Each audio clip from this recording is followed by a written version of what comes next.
Hello student, स्वागत है आपका हमारे यूट्यूब चैनल अभी रॉय पीसीएम क्लासेस में। स्टूडेंट, आज के नई वीडियो के साथ आज जो हम पढ़ने वाले हैं क्लास 12 की फिजिक्स और क्लास 12 की फिजिक्स विषय के अंतर्गत आज हम लेके चल रहे हैं एक मोस्ट इंपोर्टेंट टॉपिक। देखिए, ये व्याख्यात्मक प्रश्न है, यानी कि हमारे जितने भी नियम थे वो हमने कवर कर लिए हैं। केवल उतने ही नियम जो हैं बोर्ड एग्जाम में आपके पूछे जाएंगे, ठीक है। लगभग 10 नियम हैं। मैंने एक एक लेक्चर डाल रखा है, आप जाकर के उनको देख लीजिए। नियम में मैंने करवाए हैं आपको, जैसे कुलॉम का नियम, गॉस का नियम, ओम का नियम, किरचॉफ का नियम, एम्पियर का परपथीय नियम, आइंस्टीन का प्रकाश विद्युत समीकरण, व्हीटस्टोन सेतु, ये सारे नियम मैंने करवाए हैं, ठीक है नहीं। आप जाकर के नियमों को देख लीजिए ताकि आपको वो भी क्लियर हो जाए। बहुत ज्यादा इंपॉर्टेंट है, बोर्ड एग्जाम में अक्सर 5 अंक देखने के लिए मिलते हैं। और आज के इस वीडियो में जो हम देखने वाले हैं हम यहाँ पर व्याख्यात्मक प्रश्न। और जो पहला प्रश्न है हमारा, जो कि बोर्ड एग्जाम में आपका 5 अंक का देखने के लिए मिलता है। ये प्रश्न कैसे पूछा जाता है? पूछता है कि प्रत्यावर्ती धारा जनित्र क्या होता है, इसका सिद्धांत बताइए, इसकी क्रियाविधि, या पूछेगा इसकी रचना बताइए, ठीक है नहीं। और कहेगा कि प्रत्यावर्ती धारा जनित्र के कौन कौन से भाग होते हैं, उनको भी हमें बताना होता है, ठीक है नहीं। प्रमुख भाग कौन कौन से होते हैं उसके बारे में। तो आज के इस वीडियो में हम देखने वाले हैं प्रत्यावर्ती धारा जनित्र के बारे में। प्रत्यावर्ती धारा जनित्र के बारे में हम यहाँ पर देखने वाले हैं, यानी कि एसी जनरेटर के बारे में हम यहाँ पर आज बात करेंगे। बहुत ही सिंपल तरीका से इस टॉपिक को कवर करेंगे, कहीं पर भी आपको दिक्कत नहीं आएगी। बस आप करना क्या है, वीडियो को एंड तक देखना है, पूरा फुल वॉच करना है, तभी आपको क्या होगा, टॉपिक क्लियर तरीका समझ में आएगा, ठीक है। तो बने रहिए स्टूडेंट वीडियो के एंड तक। और स्टूडेंट, यदि आप हमारे चैनल पर नए हैं तो चैनल को सब्सक्राइब कर लीजिए, बेल आइकन को प्रेस कर ऑल पे क्लिक कर दीजिए ताकि आने वाले वीडियो की नोटिफिकेशन आपको मिलती रहे। तो चलते हैं, वीडियो को स्टार्ट करते हैं और वीडियो को पूरा देखें, वीडियो को आधा अधूरा ना देखें, नहीं तो अन्यथा टॉपिक समझ में नहीं आएगा। और ये जो टॉपिक है बोर्ड एग्जाम में अक्सर पूछा ही जाता है। ये यहाँ पर जो आपको व्याख्यात्मक जितने प्रश्न करवाए जाएं उन प्रश्नों को अवश्य तैयार करना है और इनको तैयार करके ही बोर्ड एग्जाम में जाना है, ठीक है स्टूडेंट। तो चलते हैं, वीडियो को स्टार्ट करते हैं। तो चलिए स्टूडेंट, बात करते हैं यहाँ पर प्रत्यावर्ती धारा जनित्र। देखिए, प्रत्यावर्ती धारा जनित्र क्या होता है। अब आपको लग रहा होगा कि लिख करके क्यों लेके आए हैं। लिख करके इसलिए लेके आया हूं क्योंकि ये वीडियो बहुत लंबा हो जाता है, इसलिए इसको लिख करके लेके आया हूं, ठीक है नहीं। क्योंकि देखिए, वीडियो जब बनाते हैं ना तो उस टाइम पर क्या होता है कि बहुत लंबा वीडियो हो जाता है, टॉपिक उतना ही होता है परंतु वीडियो ज्यादा लंबा हो जाता है। इसलिए यहाँ पर थोड़ा बहुत लिख करके जो कुछ चीजें होती हैं वो जल्दी सॉल्व हो जाती हैं, ठीक है नहीं। तो देखिए, प्रत्यावर्ती धारा जनित्र क्या होता है, सबसे पहले समझेंगे प्रत्यावर्ती धारा जनित्र। प्रत्यावर्ती धारा जनित्र होता क्या है?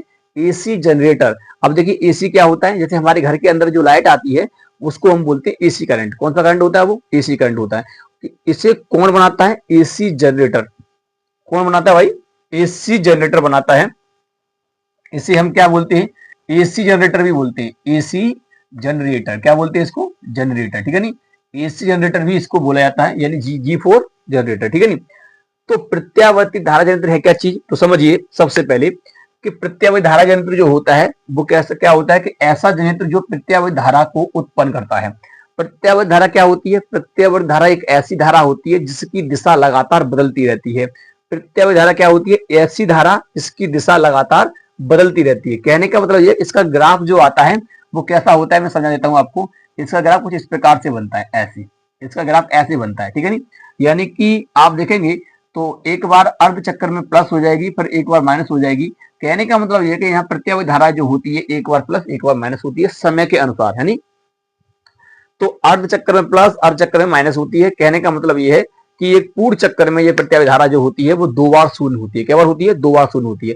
तो प्रत्यावर्ती धारा क्या होती है? ऐसी धारा जिसकी दिशा लगातार बदलती रहे, जिसकी दिशा लगातार बदलती रहे। हमारे घर के अंदर जो भी बल्ब जलता है वो क्या होता है, उसके ऊपर जो लिखा होता है जैसे 50 हर्ट्ज। इसका मतलब यह है कि 50 हर्ट्ज का मतलब ये होता है कि बल्ब 100 बार बंद होता है और 100 बार ही चालू होता है, परंतु हमको दिखाई नहीं देता है इतनी जल्दी, क्योंकि ये क्रिया बहुत तीव्रता से होती है, ठीक है। इसलिए हमारी जो आंखें हैं वो उसको पकड़ नहीं पाती हैं, ठीक है नहीं। ये हमारी आंखों के सामने सब कुछ होता है, परंतु बात यह है कि इसको हम देख नहीं पाते हैं, इतनी तीव्रता से होता है, ठीक है नहीं।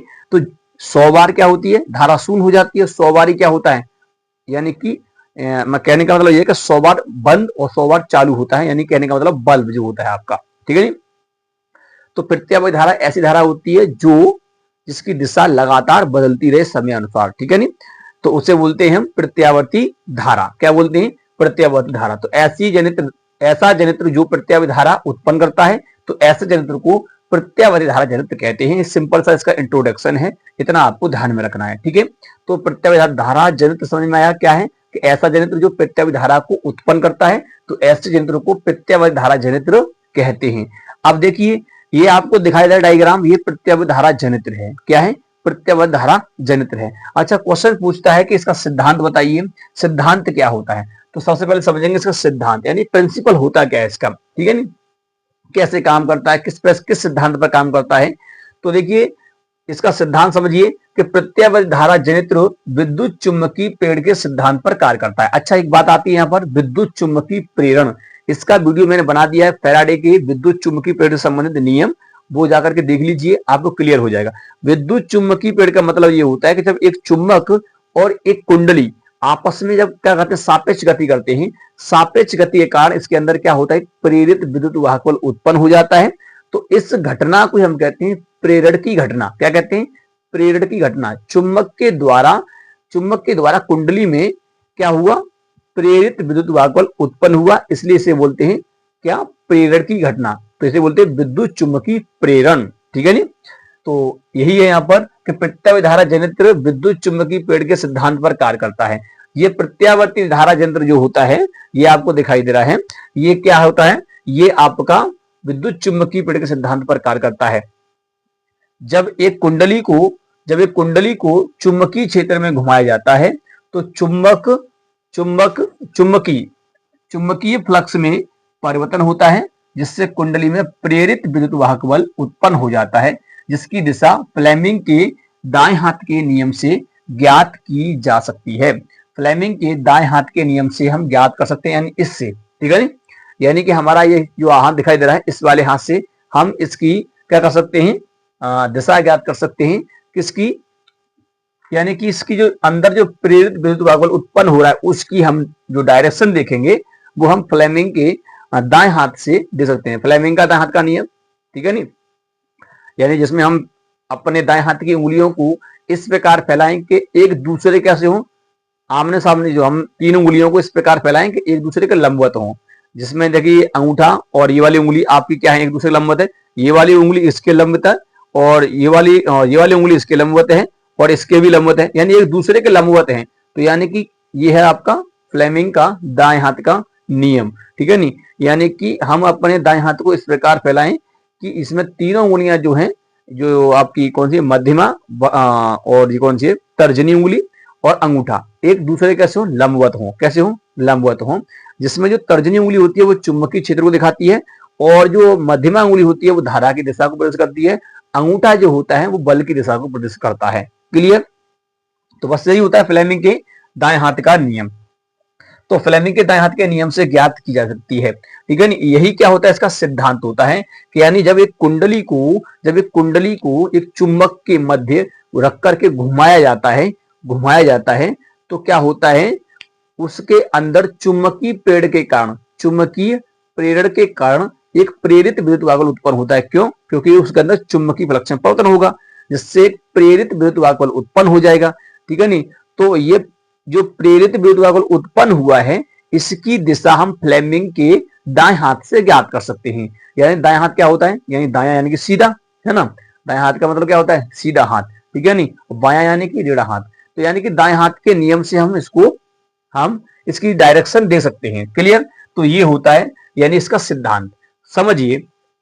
अब देखिए इसकी रचना के लिए आता है, तो आपको मैं इस डायग्राम समझाता हूं। ये आपकी कुंडली है, ये क्या है, आपकी कुंडली है, ये एक चुंबक है, ये वाला आपको दिखाई दे रहा है, ये एन सिरा है इसका, ये वाला एस सिरा है। यानी कि समझ लीजिए ये एक आपका, मान लीजिए ये वाला एन है और ये वाला एस है, ठीक है नी। तो इसके बीच में कुंडली रखी हुई है। क्या रखी हुई है? एक कुंडली, एक आयताकार कुंडली है, आपको दिखाई दे रहा है, तार की, क्या है, ये एक तार है, एक तार की कुंडली है। यानी कि इस प्रकार से इसको मोड़ करके यानी आयताकार बना दिया गया है, ठीक है नी। तो इस प्रकार से इसको बनाया गया है। तो एक आयताकार कुंडली है, एक ही है तार, इसमें हमने एक ही कुंडली ली है, ये वाली। ऐसी बहुत सारी कुंडलियां होती हैं, आपने देखा होगा कि आप मोटर को जब निकालेंगे तो मोटर के अंदर तुम देखा होगा तार लिबड़ा हुआ होता है, कॉपर का तार, तो वो क्या होती है, कुंडली होती है। अब उसमें बहुत सारे फेरे होते हैं तार के, तो यानी कि वो बहुत सारी कुंडलियां होती हैं, उसके अंदर क्या होती हैं, कुंडलियां होती हैं जो कि एक नर्म लोहे पर लपेट करके ये बनाई जाती है। आपने देखा होगा उसके अंदर क्या होता है, लोहा होता है। मोटर को देखा होगा आपने, वो मोटर जो होती है उस पर कॉपर के तार लपेट करके जो दिखाते हैं, कॉपर के तार लगे हुए होते हैं। आप देख भी सकते हैं कि यानी कि अंदर किस प्रकार से आर्मेचर भरा हुआ होता है, उसको देख लीजिए। ठीक है, नहीं आपको साइड से दिखाई दे रहा होगा, स्क्रीन पर आप देख सकते हैं कि यानी कि ये कुंडली है वो आयताकार होती है। कैसी होती है, एक आयताकार कुंडली होती है। तो यहाँ पर देखिए, ये जो है आयताकार कुंडली है, ये एन चुंबकीय क्षेत्र, ये एस, यानी कि ये ध्रुव है इसके। इसका मतलब चुंबकीय क्षेत्र डायरेक्शन एन से एस होती है। तो ये चुंबकीय क्षेत्र कैसा होगा, एन से एस होगा, इसे हम बी बोलेंगे, यानी कि बी वेक्टर चुंबकीय क्षेत्र। ठीक है नी। इसमें एक आयताकार कुंडली होती है। इसके जो ये वाला सिरा दिखाई दे रहा है आगे, यहाँ पर देखिए, यहाँ पर दो सर्पीय वलय लगे हुए होते हैं। ये क्या होता है, सर्पीय वलय बोलते हैं, सर्पीय वलय। एक होता है विविक्त वलय, तो यहाँ विविक्त वलय नहीं होता है, यहाँ पर सर्पीय वलय होता है। कौन सा होता है, सर्पीय वलय। और इस सर्पीय वलय से क्या लगे होते हैं, कार्बन ब्रुश लगे होते हैं। जैसे यानी कि एक ब्रुश आपस में रगड़ के चलता है। जैसे मान लीजिए ये कुंडली ऐसे अगर घूमेगी, ऐसे अगर घूमेगी, आपने देखा होगा जैसे घूमने वाला हिस्सा होता है उसके अंदर, तो इसमें क्या होता है, यहाँ पर चिपटे हुए होते हैं इस प्रकार से। तो इस प्रकार से ये ब्रुश जो होते हैं इसमें क्या होते हैं, संपर्क में होते हैं, और जब ऐसे घूमती है तो इससे रगड़ के चलते हैं। ठीक है नी। तो ऐसे ही ये कार्बन ब्रुश इससे C1 और C2 रगड़ के चलते हैं। क्लियर। ये इसका S1 S2 ये गोला गोला रिंग के आकार का दिखाई दे रहा है, ये सर्पीय वलय होते हैं। क्या होते हैं, सर्पीय वलय। सर्पीय वलय का काम क्या होता है कि ये धारा को क्या कर देते हैं, ये धारा को बदल देते हैं, ये बदलने का काम करते हैं। क्यों, जब ये कुंडली घूमेगी इस प्रकार से, जब कुंडली घूमेगी तो घूमने के कारण क्या होता है कि इसकी डायरेक्शन बदल जाएगी, क्योंकि जैसे चुंबकीय क्षेत्र की डायरेक्शन बदलेगी तो वैसे धारा बदल जाएगी। अभी इस तार में इस प्रकार से धारा है जैसे, और इस वाले में ऐसे है, और ये वाला तार जब यहाँ आएगा तो इस वाले तार में ऐसी धारा हो जाएगी, और इस वाले तार में ये वाली धारा जो है वो ऐसी हो जाएगी। इसका मतलब ये डायरेक्शन बदलने पर क्या हो जाएगा कि इसके अंदर धारा की डायरेक्शन बदल जाएगी तार के अंदर। ठीक है नी। तो इसलिए धारा क्या होती है, बदलती रहती है यहाँ पर। क्यों, क्योंकि यहाँ सर्पीय वलय लगे होते हैं। सबसे मेन फैक्टर तो यही है इसका, इस जनरेटर का, कि इसमें सर्पीय वलय लगे होते हैं। देखिए, एक डीसी जनरेटर होता है और एक एसी होता है। डीसी जनरेटर में यहाँ पर विभक्त वलय लगे होते हैं, परंतु यहाँ पर अभी जो एसी जनरेटर है उसमें सर्पीय वलय लगे होते हैं। सर्पीय वलय का काम यही होता है कि ये धारा को बदलता रहता है। क्या करता रहता है, धारा को बदलता रहता है। ठीक है नी। जैसे ये वाला हिस्सा घूम करके ऐसे आएगा, ये हिस्सा घूम करके ऐसे आएगा, तो ये वाला जो यानी कि सी डी वाला हिस्सा है वो यहाँ आ जाएगा, है ना। सी डी वाला कहाँ आएगा, यहाँ पर, यानी कि डी सी डी वाला यहाँ आ जाएगा। तो इस वाले तार में तो ऊपर धारा है ना, तो जैसे ये यहाँ आएगा तो इस वाले तार में अभी नीचे है तो वो कहाँ हो जाएगी, ऊपर हो जाएगी, है नहीं, ऊपर धारा हो जाएगी, और इस वाले में नीचे हो जाएगी।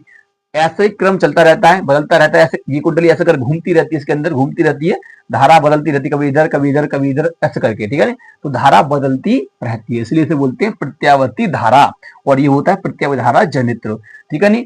तो मैंने क्या बताया, इसमें ये दो चुंबक होते हैं, दो चुंबकों के मध्य एक आयताकार कुंडली ABCD होती है, ABCD। ठीक है नी।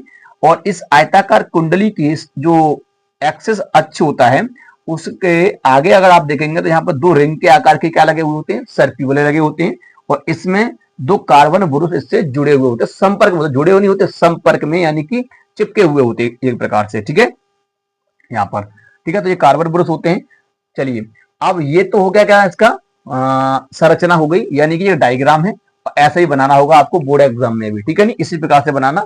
ठीक है, अब चलिए, अब इसकी हम रचना के बारे में समझ लेते हैं थोड़ा सा कि रचना में क्या है। जो इसमें मैंने अभी बताया है बस वही आपको यहाँ पे लिखना है। क्या लिखना है कि NS, रचना में लिखना है कि NS स्थायी चुंबक के मध्य, ये NS स्थायी चुंबक के मध्य एक आयताकार ABCD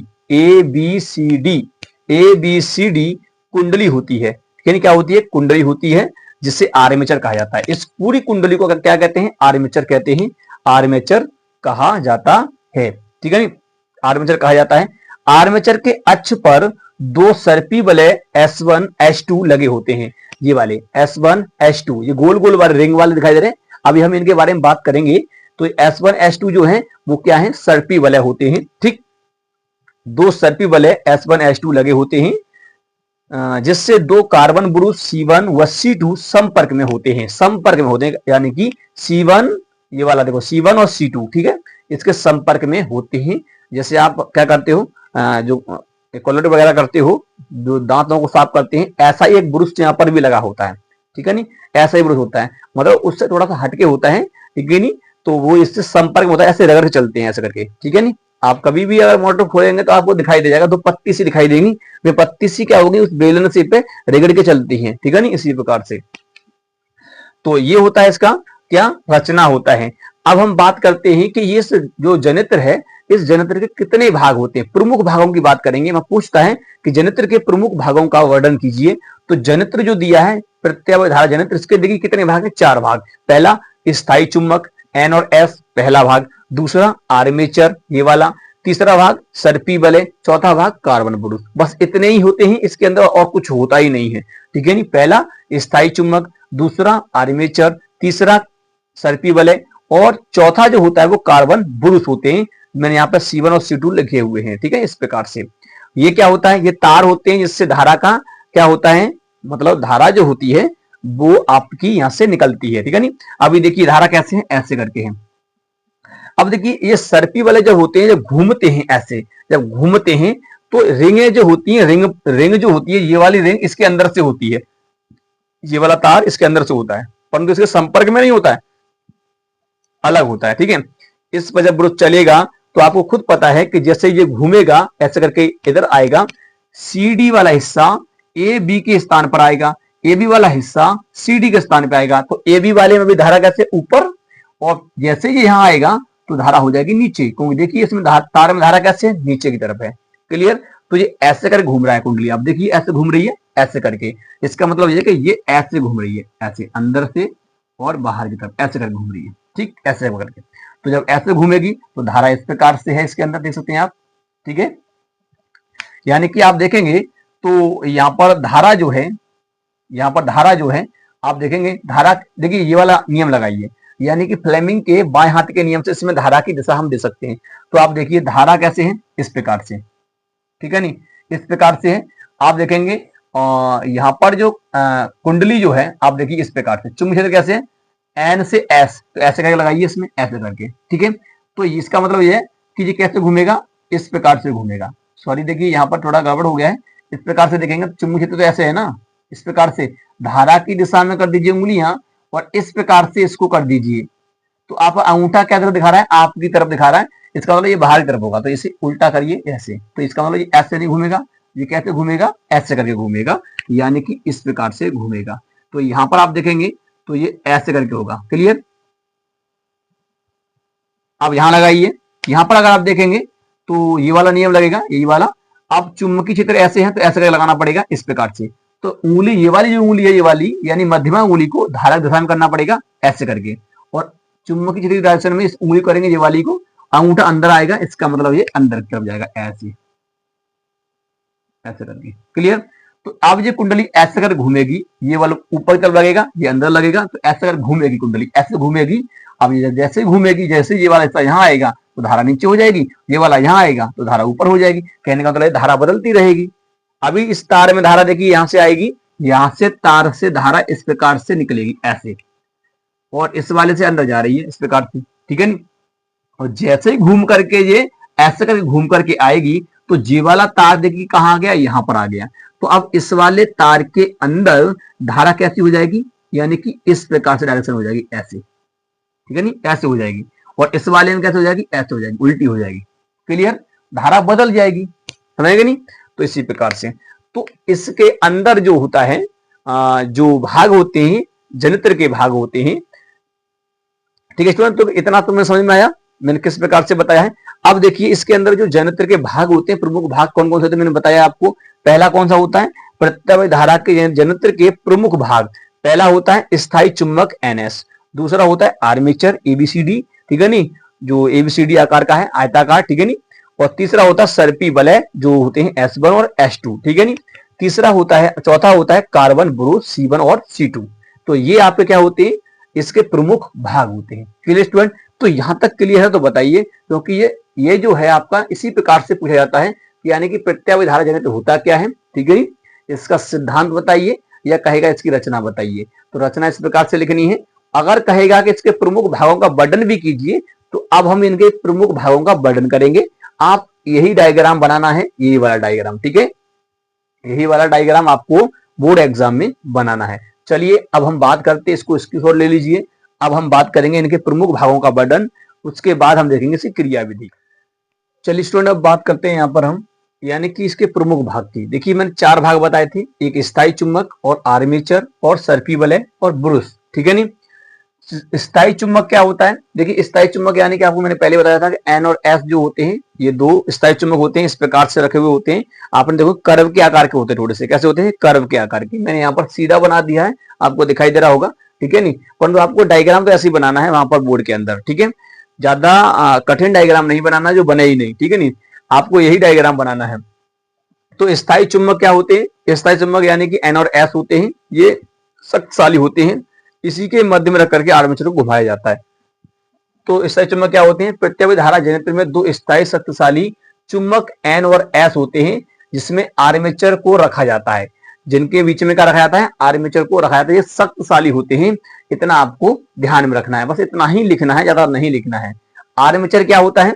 यानी कि जो आयताकार कुंडली आपको दिखाई दे रही है, इसको कहते हैं आर्मेचर। तो शक्तिशाली 2 स्थायी चुंबक एन और एस के मध्य एक नरम लोहे की क्रोड पर कॉपर के तारों को लपेट करके, कॉपर के तारों को लपेट करके एक आयताकार कुंडली बनाई जाती है, जिसे आर्मेचर एबीसीडी कहते हैं। यानी कि जो एबीसीडी नाम दिया है मैंने इसको, एबीसीडी, ठीक है नी। तो ये आयताकार बनाई जाती है, इस प्रकार से तारों को लपेटा जाता है, ऐसे करके मतलब ऐसा करके लपेटते हैं, ठीक है नी। तो इस प्रकार से आयताकार एक कुंडली बनाई जाती है, आयताकार कुंडली, यानी कि एक नर्म लोहे पर बनाई जाती है। कैसे बनाए जाते हैं? एक नर्म लोहे पर इनको लपेट करके बनाया जाता है, कॉपर के तारों को लपेट करके एक नर्म लोहे पर, कॉपर के तारों को लपेट करके एक नर्म लोहे पर एक आयताकार कुंडली बनाते हैं, जिसे हम कहते हैं आर्मेचर। वो कहाँ रखी जाती है? स्थायी चुंबक के मध्य में रखी जाती है, ठीक है नी, और उसी में रख के घुमाया जाता है, ठीक है। आप किससे घुमाएंगे? जनरेटर देखा है, यानी कि जो उसके अंदर इंजन लगा होता है, उस इंजन के माध्यम से घुमाते हैं, यानी यांत्रिक कार्य करते हैं। यांत्रिक कार्य को हम विद्युत ऊर्जा में बदलते हैं, ठीक है नी। ये जो प्रत्यावर्ती धारा जनरेटर है वो क्या करता है? यांत्रिक कार्य को ही विद्युत ऊर्जा में बदलता है, क्लियर। तो आर्मेचर क्या हो गया? मैंने बताया शक्तिशाली 2 स्थायी चुंबक एन व एस के मध्य एक नर्म लोहे की क्रोड पर कॉपर के तारों को लपेटकर एक आयताकार कुंडली बनाई जाती है, जिसे आर्मेचर एबीसीडी कहते हैं, ठीक है। नाम दे दिया मैंने उसको एबीसीडी, ठीक है, इस प्रकार से। अब बात करते हैं तीसरा भाग, सर्पी वलय। सर्पी वलय क्या होता है? सर्पी वलय का मतलब ये वाले जो 2 रिंग के आकार का आपको दिखाई दे रहे हैं, इसको कहते हैं सर्पी वलय कहते हैं। ये क्या करते हैं? धारा को बदलते रहते हैं, डायरेक्शन को बदलते हैं, बदलने का काम करते हैं, ठीक है। यही डायरेक्शन को बदलते हैं, इतना आपको ध्यान में रखना है कि सर्पी वलय ही जो होते हैं, जो प्रत्यावर्ती धारा को प्रवाहित होने का मुख्य कारण बनते हैं, सर्पी वलय, यानी कि, ठीक है। तो आर्मेचर के अक्षीय भाग पर, जो आर्मेचर है आपको ये वाला, इसके अक्षीय भाग ये वाला है, ये अक्षीय भाग होता है, ठीक है नी, जिसको ऐसे कर घूम रहा है, इस प्रकार से, ठीक है नी, ऐसे घूम रहा है, ऐसे आपको ठीक है निशान दिखाई दे रहा होगा, इस प्रकार से घूम रहा है। तो ये भी साथ साथ घूमते हैं ऐसे ही, ठीक है नी। यानी कि मान लीजिए ऐसे करके रिंग के आकार का, जैसे ये आपको रिंग दिखाई दे रही है, ऐसे करके रिंग के आकार के होते हैं। तो ऐसे करके जो घूमता है, ऐसे करके मान लो ऐसे घूमेगा, तो इसी के ऊपर ब्रुश लगे होते हैं, कार्बन ब्रुश, और यहीं पर छल्ला कटे हुए होते हैं, छल्ला, ठीक है नी, इस प्रकार से कटे हुए होते हैं। और ये इसे इस प्रकार से डिजाइन करके बनाया जाता है, ताकि इस पर ही क्या हो, कार्बन ब्रुश चले और यहीं से धारा का प्रवाह हो सके, ठीक है नी। जब ये घूमेगा इसके अंदर, जब ये घूमेगा, तब क्या होता है कि सर्पी वलय भी साथ साथ घूमते हैं, ठीक है नी। तो उसे हम बोलते हैं क्या कहते हैं, यानी कि सर्पी वलय। तो आर्मेचर के अच्छी भाग पर 2 रिंग के आकार के छल्ले होते हैं। ये छल्ले आपको दिखाई दे रहे हैं, इन छल्लों का कहते हैं सर्पी वलय बोलते हैं, जिनको हम सर्पी वलय कहते हैं। S1 और S2 मैंने इनको नाम दिया है, S1 और S2, क्लियर। तो ये इसका क्या हो गए, सर्पी वलय के बारे में। ब्रुश क्या होता है? ब्रुश यानी कि कार्बन के बने हुए होते हैं, कार्बन के 2 ब्रुश लगे हुए होते हैं, ये आपको दिखाई दे रहे हैं साइड से, C1 और C2, जो क्या होते हैं, सर्पी वलय से रगड़ करके चलते हैं। सर्पी वलय से रगड़ कर चलने वाले 2 कार्बन ब्रुश, सर्पी वलय से रगड़ कर चलने वाले 2 कार्बन ब्रुश होते हैं, जो प्रेरित धारा का निर्गत करते हैं। क्या करते हैं? प्रेरित धारा का निर्गत करते हैं, यानी कि धारा को बाहर परिपथ में भेजते हैं। अब इसी से तुम चाहे किसी बल्ब को जोड़ दीजिए, उस बल्ब में धारा को भेजने का काम करते हैं, क्लियर। ये हो गया क्या आपका, यहां तक इसके प्रमुख भाग हो गए। उम्मीद करते हैं आपको ये चारों भाग इसके समझ में आगे होंगे, बोर्ड एग्जाम में पूछ लेता है कि इनके चारों भागों का वर्णन कीजिए। क्लियर स्टूडेंट, तो ये हो गया आर्मेचर के इतने जो भाग थे उसके बारे में। ठीक है, सिद्धांत तो मैंने आपको बता ही दिया। सिद्धांत पता है क्या कहता है? सिद्धांत ये कहता है कि जब हम एक कुंडली को, आर्मेचर को एक दो स्थायी चुंबक के मध्य घुमाते हैं तो होता क्या है, उसके अंदर प्रेरण की घटना होती है। किसकी घटना होती है? प्रेरण की घटना। अब प्रेरण होता क्या है आपको पता है कि ये चुंबकीय क्षेत्र की रेखाएं ऐसे करके होंगी, इसके अंदर ऐसे तो होंगी, चुंबकीय क्षेत्र की रेखाएं इस प्रकार से होंगी, एन से एस, एन से एस, ठीक है नहीं। तो अब जैसे ये कुंडली घूमेगी तो फ्लक्स रेखाएं कटेंगी, यानी फ्लक्स रेखाओं में परिवर्तन देखने के लिए मिलेगा। जब फ्लक्स रेखाएं में परिवर्तन मिलेगा तो फ्लक्स बदलेगा, फ्लक्स बदलेगा, और फ्लक्स बदलेगा तो फ्लक्स बदलने से उत्पन्न होता है प्रेरित विद्युत वाहक बल। फैराडे के जो द्वितीय नियम है फैराडे का विद्युत चुम्बकीय बल संबंधित, उसी के आधार पर यहाँ एक प्रेरित विद्युत वाहक बल उत्पन्न हो जाता है, जिससे प्रेरित धारा उत्पन्न होती है। ठीक है, अब ये प्रेरित धारा अगर एसी बनना चाहती है तो विभक्त बल लगाने पड़ेंगे, और अगर डीसी बनना चाहती है तो इसका मतलब यहाँ पर यहाँ पर अगर एसी बनना चाहती है तो सर्पी बल लगाने पड़ेगा, और अगर डीसी बनना चाहती है तो विभक्त बल लगाने पड़ेंगे। क्लियर, तो इस प्रकार से होता है, तो आप समझ सकते हैं इस प्रकार से। तो वही होता है विद्युत चुम्बकीय प्रेरण। इसका मतलब इसका सिद्धांत जो था बहुत ज्यादा इंपॉर्टेंट है, जो मैंने पहले बता दिया है। जो इसका सिद्धांत किस पर आधारित है? विद्युत चुम्बकीय प्रेरण पर आधारित है। किस पर आधारित है? विद्युत चुम्बकीय प्रेरण पर आधारित है। जब जब ये कुंडली इसमें घूमती है तो फ्लक्स में परिवर्तन होता है, जिससे फ्लक्स रेखाएं कटती हैं। जो क्योंकि देखिए ये ऐसे करके है, ऐसे करके बल रेखाएं हैं, तो जैसे घूमेगी तो इसे मतलब इस बल रेखा को काटेगी, नहीं काटेगी? इस प्रकार से काटेगी। जब ऐसे घूम रही है ना, तो इस प्रकार से इस बल रेखा को काटेगी। जब बल रेखाएं कटेंगी, बल रेखाएं कटने से फ्लक्स में परिवर्तन होगा। क्या होगा? फ्लक्स में परिवर्तन, और तीव्रता से होगा, क्योंकि इसे हम तीव्रता से घुमाएंगे, और तीव्रता से परिवर्तन होगा तो समय कम लगेगा, फ्लक्स ज्यादा देखने के लिए मिलेगा। इसका मतलब यह कि प्रेरित विद्युत वाहक बल ज्यादा देखने के लिए मिलेगा। तो और इसी घटना को कहते हैं हम क्या? विद्युत चुम्बकीय प्रेरण। क्योंकि इसके अंदर क्या होता है? प्रेरण के कारण एक प्रेरित विद्युत वाहक बल उत्पन्न हो जाता है। क्लियर, फ्लक्स रेखाएं कटेंगी, फ्लक्स बदलेगा, तो फ्लक्स बदलने को हम क्या कहते हैं? प्रेरण।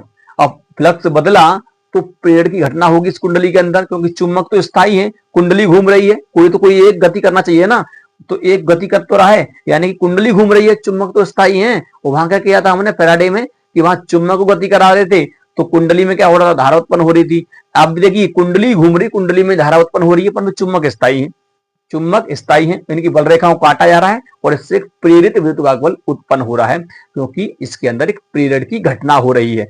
तो सिद्धांत किस पर आधारित होता है? विद्युत चुम्बकीय प्रेरण के सिद्धांत पर है। ध्यान रख लेना कि ये जो जनित्र है वो प्रेरण के सिद्धांत पर ही कार्य करता है। जब इस कुंडली को इसमें रख के घुमाया जाता है तो एक प्रेरण की घटना होती है, जिससे एक प्रेरित विद्युत वाहक बल उत्पन्न हो जाता है, जिसकी दिशा फ्लेमिंग के दाएं हाथ के नियम से पता कर सकते हैं। क्लियर, तो यही सिद्धांत था और ये इसके प्रमुख भाग थे। चलिए अब हम बात करते हैं इसकी क्रियाविधि की, फिर ये टॉपिक क्या हो जाएगा? एंड हो जाएगा। इसको स्किस और ले लीजिए। चलिए स्टूडेंट अब बात करते हैं इसकी क्रियाविधि की। देखिए क्रियाविधि क्या है? जैसे जैसे ये कार्य करता है उसी को हम यहाँ पर लिखते हैं, ठीक है नहीं? जैसे जैसे ये कार्य करता है उसी प्रकार से हमको लिखना होगा। ध्यान रखना है क्या करना होगा। देखिए क्रियाविधि में बस आपको इतना ही लिखना है, ज्यादा लिखने की कोई आवश्यकता नहीं होती है। देखिए इसमें क्या होता है कि जब एक आयताकार कुंडली एबीसीडी जो आपको दिखाई दे रही है, ए बी सी डी, एक आयताकार कुंडली जिसे आर्मेचर कहते हैं, इसको कहाँ रख के घुमाते हैं? एक चुंबक के मध्य में रख कर घुमाते हैं, ठीक है नहीं? जब एक आयताकार कुंडली एबीसीडी को दो चुंबकों के मध्य घुमाया जाता है, यानी एन और एस के मध्य, ठीक है नहीं, तो चुंबकीय फ्लक्स रेखाओं में परिवर्तन होता है, जिससे विद्युत चुंबकीय प्रेरण की घटना होती है।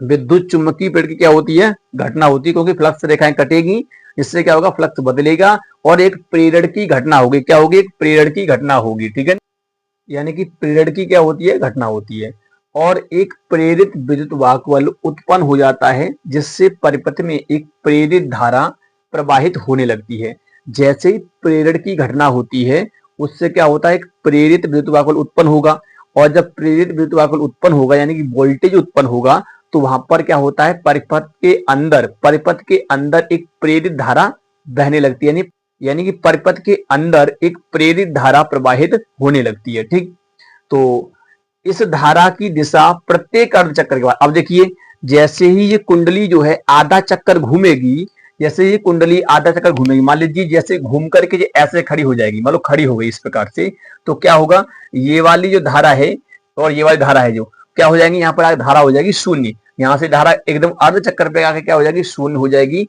और एक बार तुम्हें पता है अर्ध चक्कर में एक बार क्या होती है, एक बार अधिकतम होती है और क्या होती है, एक बार शून्य हो जाएगी। तो इसका मतलब एक पूरे चक्कर में जो धारा जो होगी वो 2 बार शून्य होगी और 2 बार अधिकतम होगी, ठीक है नहीं, परंतु डायरेक्शन इसकी विपरीत होगी, ठीक है नहीं। तो वही कह रहा है यहाँ पर कि इस धारा की दिशा प्रत्येक अर्ध चक्कर में बदल जाती है, प्रत्येक अर्ध चक्र बाद क्या होती है, बदल जाती है। जैसे मान लीजिए अभी ऐसे है तो ऐसे घूम करके अब ऐसे आ गई, ऐसे घूम करके ऐसे आ गई, अभी अगर खड़ी रहेगी तो 0 हो जाएगी, इसका मतलब ऐसे करके आ गई यहाँ पर, ठीक है नहीं।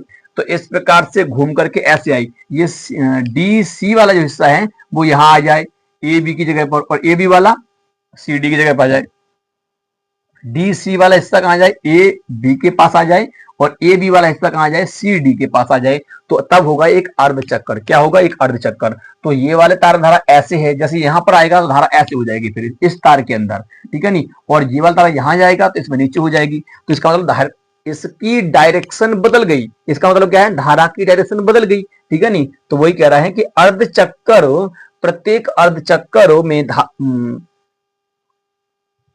इस धारा की दिशा, अब ये क्या रहा है, वही तो कह रहा है कि इस धारा की दिशा प्रत्येक अर्ध चक्कर में बदल जाती है, जिसकी दिशा फ्लेमिंग के दाएं हाथ के नियम से ज्ञात की जा सकती है। मैंने अभी तुमको बताया था फ्लेमिंग के दाएं हाथ का नियम, यानी कि हमारे सीधे हाथ का नियम, ठीक है नहीं, से ज्ञात की जा सकती है। कुंडली के अक्ष पर लगे, जो यहाँ पर लगे हुए हैं, अक्ष पर लगे 2 सर्पी बले धारा की दिशा को बदलने का कार्य करते हैं। यही जो होते हैं वो धारा की दिशा को बदलने का कारण बनते हैं, ठीक है नहीं। जैसे जो घूमती है इस प्रकार से, अगर यहाँ विभक्त वाले लगे होते तो धारा नहीं बदलती, ठीक है नहीं, एक ही डायरेक्शन में धारा प्रवाहित होती, ठीक है नहीं। इसलिए यहाँ पर क्या होगा, डायरेक्शन बदल जाएगी, क्लियर। तो यहाँ सर्पी बलय धारा की दिशा को बदलने का कार्य करते हैं, अर्थात प्रत्येक अर्धचक्कर में धारा बदलती रहती है। क्या होती है, धारा बदलती रहती है। एक पूर्ण चक्कर में प्रत्यावर्ती धारा 2 बार शून्य तथा 2 बार अधिकतम होती है। क्या होती है, 2 बार शून्य 2 बार अधिकतम होती है। इस धारा को कार्बन ब्रश के माध्यम से प्रयोग में लिया जाता है, यानी प्रयोग में ले लेते हैं, ठीक है नहीं, इस प्रकार से। तो ये क्रिया विधि है जो इसमें किया गया है, बस वही आपको लिखना है कि इसमें कुंडली जो होती है आर्मेचर को 2 चुंबकों के मध्य घुमाया जाता है। जब घुमाया जाता है तो प्रेरण की घटना होती है, जिससे क्या होता है, फ्लक्स में पतन होगा तो एक प्रेरण की घटना होगी, और प्रेरण की घटना के कारण इसके अंदर एक प्रेरित विद्युत वाहक उत्पन्न होता है, जिससे एक प्रेरित धारा प्रवाहित होने लगती है, ठीक है नहीं।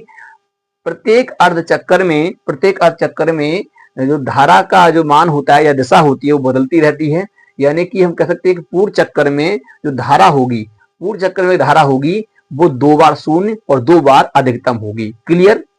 अच्छा, इसकी जो दिशा ज्ञात करेंगे, किससे ज्ञात करेंगे, फ्लेमिंग के दाएं हाथ के नियम से, ठीक है। वो सारा कुछ मैंने यहाँ पर लिख दिया है, आप यहाँ पर नोट कर सकते हैं, इसको स्क्रीनशॉट ले सकते हैं, ठीक है। एक बार मैं आपको और बता देता हूं कि जब एक आयताकार कुंडली एबीसीडी को 2 चुंबकों के मध्य घुमाया जाता है तो चुंबकीय फ्लक्स रेखाओं में परिवर्तन होता है। चुंबकीय फ्लक्स बदलेगा तभी प्रेरित विद्युत वाहक बल उत्पन्न होगा कुंडली के अंदर, जिससे विद्युत चुंबकीय प्रेरण की घटना होती है।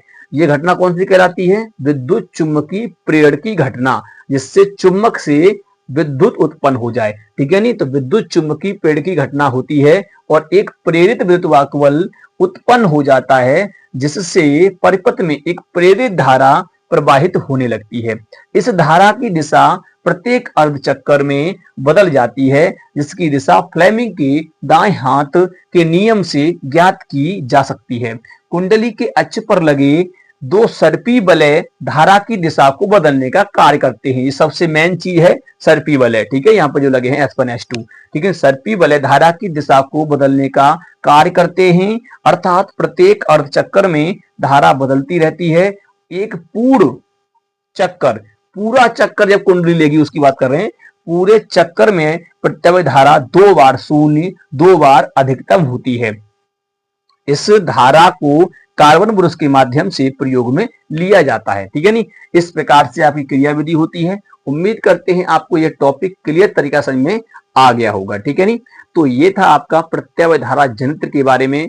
देखिए क्वेश्चन किस प्रकार से पूछता है। क्वेश्चन पूछता है कि प्रत्यावर्ती धारा जनित्र है क्या तथा इसकी रचना या सिद्धांत का वर्णन कीजिए। यह कहेगा प्रत्यावर्ती धारा जनित्र क्या है, इसका सिद्धांत तथा क्रियाविधि को लिखिए। ठीक है, आपको दो ही पूछेगा, या सिद्धांत या क्रियाविधि, या कहेगा क्रियाविधि या रचना। या तो आपको कहेगा इसके प्रमुख भागों का वर्णन कीजिए और क्रियाविधि का भी वर्णन यहाँ पर कीजिए। तो इस प्रकार से क्वेश्चन को पूछ सकता है। ऐसा नहीं कि ये पूरा का पूरा टॉपिक पूछेगा, इसमें से दो ही चीजें पूछेगा साथ में आपको कि प्रत्यावर्ती धारा जनित्र क्या है, इसका सिद्धांत या क्रियाविधि लिखिए, या सिद्धांत या इसकी रचना लिखिए, या इसके क्रियाविधि या इसके प्रमुख भागों का वर्णन कीजिए। ठीक है, इस प्रकार से क्वेश्चन आपका बोर्ड एग्जाम में पूछा जाएगा और ये प्रश्न आपका 5 अंक का देखने के लिए मिलेगा। ठीक है स्टूडेंट, तो इसी को अवश्य तैयार करें ताकि ये प्रश्न आपका बोर्ड एग्जाम में छूट ना जाए। ठीक है नहीं, तो चलिए स्टूडेंट बात करते हैं ट्रांसफार्मर के बारे में। देखिए ट्रांसफार्मर क्या होता है पहले समझेंगे। ट्रांसफार्मर, ठीक है नहीं, ट्रांसफार्मर है क्या चीज। आपने अक्सर ट्रांसफार्मर को देखा होगा, कहाँ देखा होगा, गांव के कस्बा, जो गांव कस्बा होते हैं उनके बाहर देखा होगा रखा हुआ, या आप कहीं बिजली घर पर गए होंगे वहां पर आपने देखा होगा ट्रांसफार्मर का रखा हुआ देखा होगा। ठीक है, पहले एक चार्जर आता था, यानी कि आपका जो 50 रुपए वाला आता था, यानी कीपैड फोन को चार्ज करने वाला, तो उसके अंदर भी एक छोटा सा ट्रांसफार्मर होता था। और कभी कभी घरों के अंदर जो स्टेबलाइजर होता है, वोल्टेज कम करना ज्यादा करने का काम करता है, वो भी उसमें भी ट्रांसफार्मर आपने देखा होगा। ठीक है नहीं, ट्रांसफार्मर आपने देखा होगा आपके गांव के बाहर भी लगा हुआ होता है। ठीक है नहीं, बड़े बड़े पावर प्लांट होते हैं उन पर, वहां पर भी बड़े बड़े ट्रांसफार्मर को आपने देखा होगा। ठीक है, तो ये ट्रांसफार्मर कई प्रकार के होते हैं। इन ट्रांसफार्मर कार्य क्या होता है, इन ट्रांसफार्मर कार्य ये होता है कि ये देखिए कुछ बच्चे क्या कहते हैं कि ट्रांसफार्मर क्या करता है, एसी को डीसी में बदलता है। ये गलत बात है, एसी को डीसी में नहीं बदलता है। ठीक है नहीं, ट्रांसफार्मर जो होता है, ट्रांसफार्मर जो होता है वो क्या करता है, वो एसी को डीसी में नहीं बदलता है, वो एसी को एसी में ही बदलता है, परंतु एसी को यानी कि जो एसी है हाई वोल्टेज है उसको कम कर देगा, कम करने का काम कर सकता है, और कम को ज्यादा करने का काम कर सकता है, जो कि आपका ट्रांसफार्मर होता है। ठीक है नहीं, कभी कभी आपने देखा होगा कि देखिए इतनी दूर से जो लाइट आती है, आपकी वोल्टेज आते हैं, वो इतनी हाई वोल्टेज में कैसे आ जाता है, इतनी कैसे वहां पर मतलब उत्पादन बिजली का हो रहा होगा। ठीक है नहीं, तो वहां पर ट्रांसफार्मर लगे हैं, वो लाइट जो वोल्टेज है उनको कन्वर्ट करते हैं। ठीक है नहीं, तो ट्रांसफार्मर काम क्या है आप समझ लीजिए। ट्रांसफार्मर एसी को डीसी में नहीं बदलता है, एसी को एसी में ही बदलता है, परंतु इतना ध्यान रखना है कि एसी जो करंट होता है यानी प्रत्यावर्ती धारा जो होती है, प्रत्यावर्ती धारा को कम और ज्यादा करने का काम करता है। कहने का मतलब ये है ट्रांसफार्मर काम होता है वोल्टेज को ज्यादा करने का और वोल्टेज को कम करने का, बस यही कार्य होता है ट्रांसफार्मर का। और ट्रांसफार्मर एक मशीन है, क्या है, एक मशीन। ठीक है नी, जैसे जनित्र क्या थी, एक मशीन थी, ऐसे ट्रांसफार्मर जो होता है वो एक मशीन होता है। ठीक है नी, गांव से पहले इसको लगाया जाता है ताकि वहां से वोल्टेज को यानी सीमित वोल्टेज को ही आपके घरों तक पहुंचाया जा सके। ठीक है नी, तो चलिए ट्रांसफार्मर के बारे में जानते हैं, ट्रांसफार्मर क्या है उसके बारे में थोड़ा सा समझेंगे। तो ट्रांसफार्मर के बारे में समझिए सबसे पहले, इंग्लिश में भी इसे ट्रांसफार्मर ही बोला जाता है। ठीक है नी, अब देखिए ट्रांसफार्मर का काम क्या होता है, एसी को अप यानी आपका मतलब ऊपर करना बढ़ाना। ठीक है नी, एसी का डाउन यानी एसी को डाउन करना, यानी कि एसी को बढ़ाना और एसी को कम करना। यानी कि हम एसी वोल्टेज को बढ़ा सकते हैं और एसी वोल्टेज को घटा भी सकते हैं, किससे, यानी कि ट्रांसफार्मर की मदद से हम एसी को घटा और बढ़ा सकते हैं। क्लियर, इसकी परिभाषा क्या होती है समझिए, परिभाषा से आपको थोड़ा सा क्लियर हो जाएगा। ट्रांसफार्मर एक ऐसी युक्ति है जो प्रत्यावर्ती वोल्टता को यानी कि प्रत्यावर्ती वोल्टता को कम तथा ज्यादा करने का कार्य करता है। ठीक है नी, कार्य करता है। तो इस प्रकार की युक्ति को हम ट्रांसफार्मर कहा जाता है। क्या कहते हैं, ट्रांसफार्मर कहते हैं। ठीक है नी, ट्रांसफार्मर एक ऐसी युक्ति है जो प्रत्यावर्ती वोल्टता को कम तथा ज्यादा करने का कार्य करती है। ठीक है नी, यहाँ पर कार्य करती है। तो इस प्रकार की युक्ति को ट्रांसफार्मर कहा जाता है। क्या कहते हैं उसको, ट्रांसफार्मर कहते हैं। यानी कि वोल्टेज को अप करना, वोल्टेज को डाउन करना किसका काम होता है, ट्रांसफार्मर काम होता है।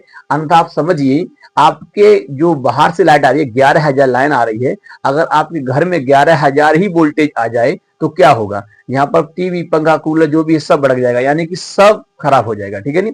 इसलिए बाहर कस्बे में क्या करते हैं, बाहर कस्बे से बाहर एक ट्रांसफार्मर लगा दिया जाता है ताकि वोल्टेज सीमित मात्रा में आए, ठीक है नी। तो वही कार्य होता है कि यानी कि वोल्टेज को बढ़ाना, वोल्टेज को घटाने का काम करता है, यानी कि एसी को एसी में रखता है, डीसी में नहीं बदलता है। क्लियर। ट्रांसफार्मर यहां तो समझ में आया, ये इसकी परिभाषा है। अच्छा, ट्रांसफार्मर कितने प्रकार का होता है, ट्रांसफार्मर दो प्रकार का होता है। कितने प्रकार का, दो प्रकार का होता है। पहला होता है स्टेप अप ट्रांसफार्मर, शॉर्ट में लिख दिया मैंने, step up transformer, T4 transformer, ठीक है नी। इसका मतलब पहला वाला जो है इसको हम बोलते हैं हिंदी में ऊंचाई ट्रांसफार्मर। स्टेप अप, अप मतलब बढ़ाना, ऊंचाई मतलब उच्च वोल्टेज, ठीक है नी। ऊंचाई का मतलब क्या होता है, उच्च वोल्टेज, जो क्या होता है, ऊंचाई ट्रांसफार्मर। दूसरा होता है स्टेप डाउन ट्रांसफार्मर, यानी कि डाउन करने का काम करेगा, यानी कि अपचाई ट्रांसफार्मर, यानी कि अपचाई ट्रांसफार्मर। Clear student. तो ट्रांसफार्मर आपके दो प्रकार के होते हैं, ऊंचाई ट्रांसफार्मर और अपचाई ट्रांसफार्मर। अच्छा, आपको यहां पर समझना होगा कि ट्रांसफार्मर की रचना क्या होती है। अभी हम इनके बारे में भी जानेंगे कि ट्रांसफार्मर जो है ऊंचाई और जो अपचाई ट्रांसफार्मर है, इनकी डेफिनेशन वगैरह के बारे में हम देखेंगे, ठीक है। मैंने अभी आपको बता दिया है। अब देखिए ट्रांसफार्मर को बनाया किस प्रकार से जाता है, समझिए। आपने ट्रांसफार्मर को कभी खोला होगा, घर के अंदर आपने देखा होगा ट्रांसफार्मर छोटी छोटी पत्ती होती है, ई के आकार की होती है, कोई आयताकार होती है। मतलब ये है कि अलग अलग टाइप से वो पत्तियां होती हैं। अब एक ही लोहा को लेकर नहीं बनाते हैं। जहां पर आपको दिखाई दे रहा ट्रांसफार्मर जो पत्ती होती है वो नर्म लोहे की होती है। किसकी होती है, नर्म लोहे की होती है। और नर्म लोहे की क्रोड को, यानी कि पत्तियां लेकर के आपस में चिपकाते हैं और चिपका करके पट्टलदार एक मोटी क्रोड बना लेते हैं। अब उस पर हम कॉपर के तार को लपेटते हैं और उस पर कॉपर के तार को लपेट करके ट्रांसफार्मर बनाया जाता है। ट्रांसफार्मर में दो कुंडलियां होती हैं। कितनी होती हैं, दो कुंडलियां। एक होती है प्राथमिक कॉइल्स और एक दूसरी होती है सेकेंडरी कॉइल्स। अब देखिए प्राथमिक कॉइल्स जो होती है इसको प्राथमिकता क्यों दी जाती है, प्राथमिक कॉइल वो देखिए वहां लगाई जाती है यहां से वोल्टेज दिया जाए, वहां जहां से वोल्टेज दिया जाता है। और सेकेंडरी कॉइल्स का मतलब ये है कि यानी कि यहां से वोल्टेज निर्गत होता है, कितना वोल्टेज बना रही है, ज्यादा या कम, ठीक है नी। तो वो होती है सेकेंडरी कॉइल। इसमें दो कॉइल्स होती हैं, एक प्राथमिक और सेकेंडरी, यानी कि द्वितीयक कॉइल, यानी कि द्वितीयक का कुंडली, ठीक है नी। कॉपर की बनी हुई होती है। कॉपर के तारों को लपेट करके, यानी कि पास पास बहुत लपेट करके बनाया जाता है, ठीक है। और ये फेरों की संख्या अपने सीमित ट्रांसफार्मर के आधार पर इसको मतलब भरा जाता है इसके अंदर, ठीक है। तो जो हमने पट्टलदार जो पत्तियां ली थी उन पत्तियों को आपस में चिपका करके हमने क्या किया, आपस में चिपका करके। अब देखो ऐसे भी नहीं है कि यानी कि हमने नरम लोहे की पत्तियां ली आपस में ऐसे चिपका दी, नहीं। उनको वार्निश में बोर करके, यानी कि उनके ऊपर एक विद्युत रोधी लेप लगा करके फिर आपस में उन्हें चिपकाया जाता है, ठीक है नी, पत्तियों को। फिर उनके ऊपर से कॉपर का तार लगाया जाता है ताकि ईडी करंट पैदा ना हो। ईडी करंट पैदा होने से क्या होता है कि धारा की हानि हो जाती है। क्लियर। हाँ, तो समझिए यहाँ पर ये आपको ऐसे आयताकार दिखाई दे रहा है। ये आयताकार जो आपको दिखाई दे रहा है, आयताकार या वर्गाकार जैसे भी आपको दिखाई दे रहा है, ये बीच में सब खाली होता है। इस प्रकार से जो पत्ती आपको दिखाई दे रही है ये एक पत्ती नहीं है, एक ये देखिए नरम लोहे की क्रोड होती है, परंतु नरम लोहे की क्रोड बनी कैसे है, ये पतली पतली पट्टियां होती हैं और इनको वार्निश में बोर करके आपस में चिपका करके एक मोटी परत बनाई जाती है जिसे हम कहते हैं नरम लोहे की क्रोड। और इस क्रोड पर हम क्या करते हैं, कॉपर के तारों के फेरे लगाते हैं इस प्रकार से, ठीक है नी। ऐसे करके हमने लगा दी है, ऐसे यहाँ पर लगा दी है, ठीक है। तो यहाँ पर जो ये वाली है इसे हम बोलते हैं प्राथमिक कॉइल, इसे मैं पी नाम दे देता हूं। और इसे बोलते हैं सेकेंडरी कॉइल, इसे मैं एस नाम देता हूं, सेकेंडरी कॉइल्स। क्लियर। यहाँ समझ में आ रहा है कि नहीं आ रहा। तो इस प्रकार से दो इसमें क्या होती हैं, कॉइल्स होती हैं, कुंडली होती है, ठीक है नी। दो कुंडलियां होती हैं, प्राथमिक कुंडली और दूसरी द्वितीय कुंडली, ठीक है। इन्हीं के माध्यम से धारा का प्रवाह होता है, ठीक है। अब आप कह रहे होंगे कि जब हम इसमें धारा देंगे तो इसमें धारा कैसे पहुंच जाएगी, ठीक है नी। वो जाती है विद्युत चुंबकीय पेड़ के सिद्धांत के आधार पर, ठीक है नी।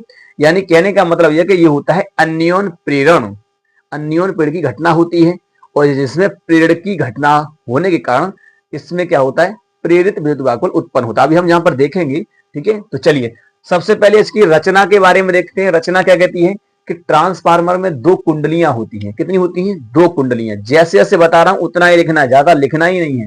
ट्रांसफार्मर में दो कुंडलियां होती हैं, एक प्राथमिक कुंडली तथा दूसरी द्वितीयक कुंडली होती है, जो नर्म लोहे की पट्टल बनी क्रोड पर कॉपर के तार को लपेट करके बनाई जाती है। ठीक है नी, बनाई जाती है। ठीक है नी, इतना आपको ध्यान रखना है, बनाई जाती है। ठीक है नी, दोनों कुंडलियों के मध्य भाग में कुचालक पदार्थ भर दिया जाता है। यहाँ पर जो होता है कुचालक पदार्थ कुछ ही भर सकते हैं, तेल वगैरह भर सकते हैं। आपने देखा होगा यहाँ पर कुचालक पदार्थ वगैरह भर देते हैं। यहाँ भरिए या मत भरिए, या यहाँ पर आपका क्या होता है कोई तेल में बोल दिया जाता है। आपने देखा होगा बड़े बड़े ट्रांसफार्मर होते हैं, उनके अंदर ऑयल्स भरा जाता है, तो यहाँ पर वो भरा हुआ होता है। ठीक है, ताकि ईडी करंट पैदा ना हो, तो यहाँ पर हम कुचालक पदार्थ भर देते हैं। ठीक, अब देखिए होता क्या है, तो ये तुम्हारा यहाँ पर होता है, ये इसकी रचना होती है, ज्यादा बड़ी रचना नहीं है कि यानी हमने क्या बताया, ट्रांसफार्मर में दो कुंडलियां होती हैं, एक प्राथमिक कुंडली तथा दूसरी द्वितीय कुंडली होती है। ठीक है नी, जो नर्म लोहे की पट्टल बनी क्रोड पर कॉपर के तार को लपेट करके बनाई जाती है।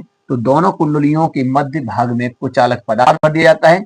तो इस प्रकार बनी युक्ति को ट्रांसफार्मर कहा जाता है। थोड़ा सा आप आगे और लिख लेंगे, इस प्रकार बनी युक्ति को क्या कहते हैं, हम ट्रांसफार्मर कहते हैं। क्लियर?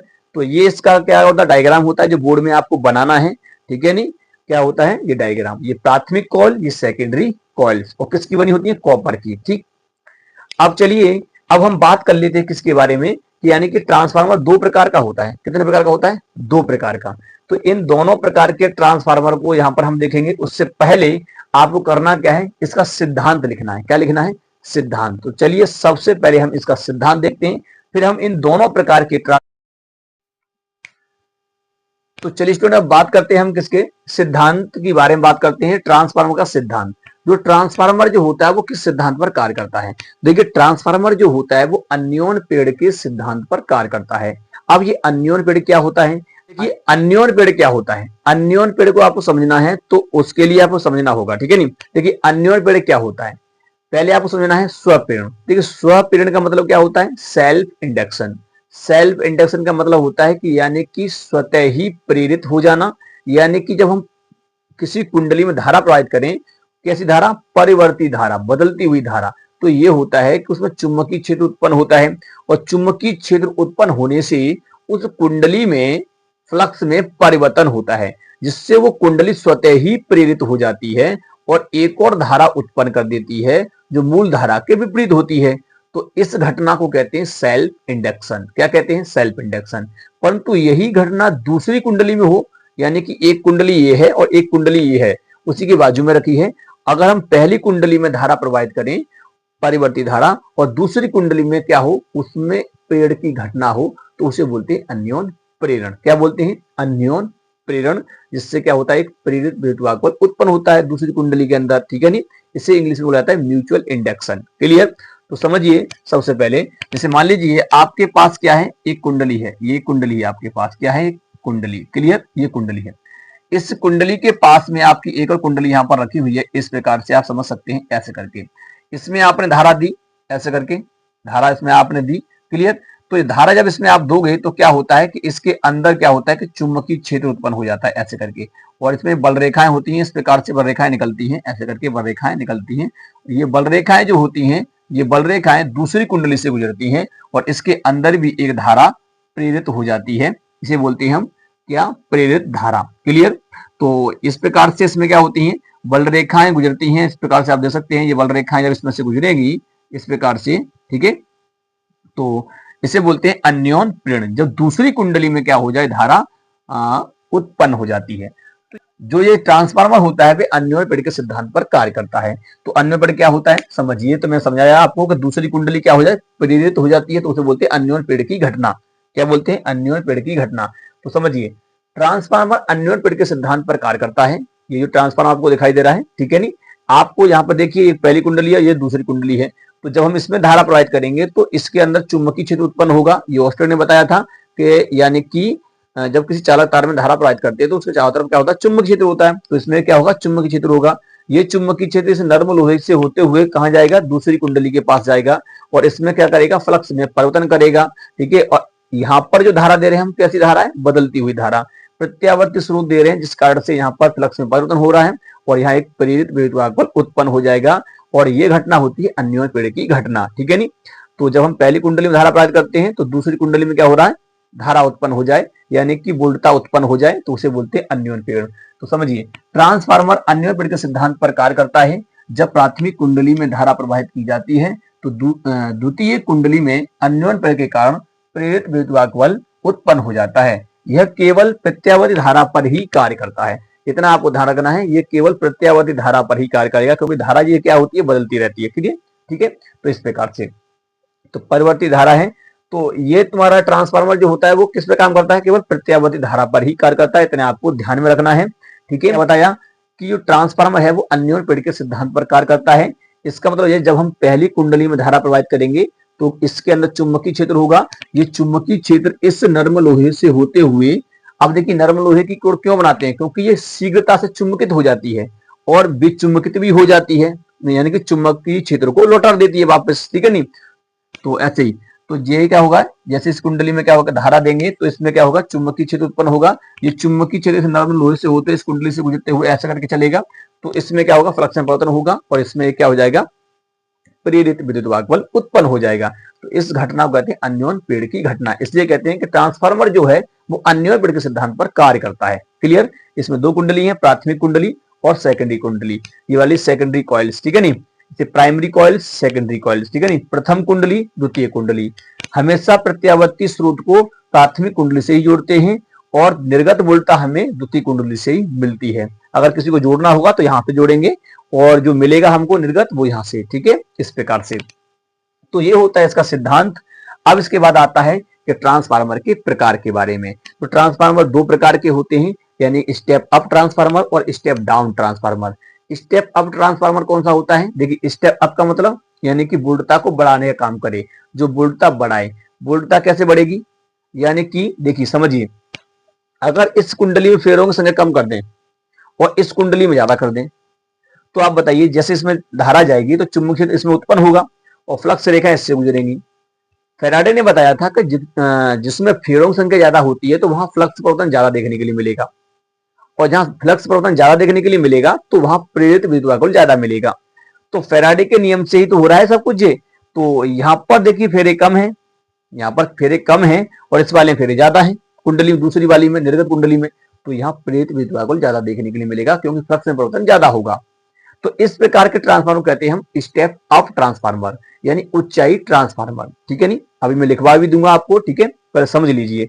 तो मैंने क्या बताया, प्राथमिक कुंडली में फेरों संख्या कम हो, दूसरी कुंडली में फेरों संख्या क्या हो, ज्यादा हो, तो इस प्रकार के ट्रांसफार्मर कहते हैं हम क्या, स्टेप अप ट्रांसफार्मर। यह ट्रांसफार्मर करता क्या है, ये वोल्टता को बढ़ाने का काम करता है।